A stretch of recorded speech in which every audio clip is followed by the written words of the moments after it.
Hi baby! Today we will learn about colors. There are three primary colors. These are the primary colors. Blue. Can you say blue? Blue. And this is red. Red. Can you say red? Red.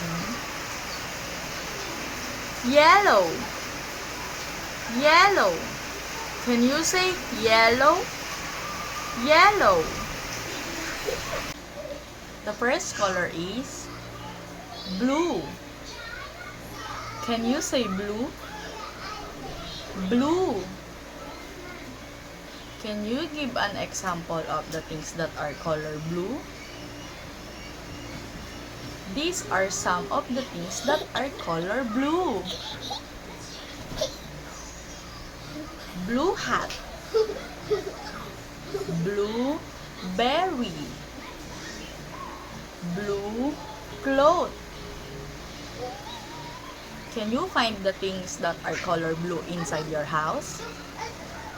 Repeat after me. You say blue. Blue. Again, these are the color blue. Blue. Our next color is red. Can you say red? Red. Again, red. These are the examples of the things that are color red. Red apple. Again, red apple.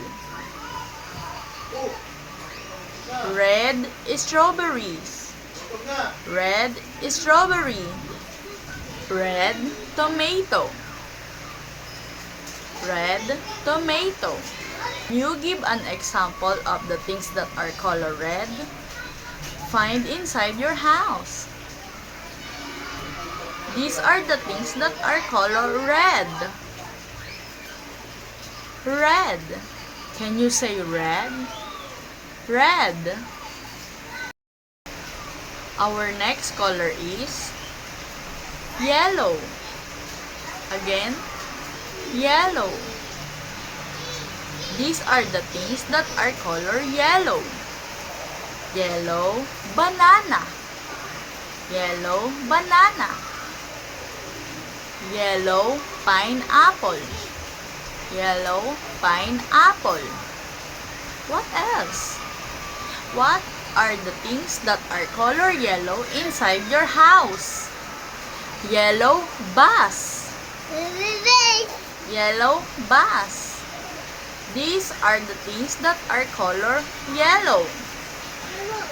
Yellow. Can you say it again? Yellow.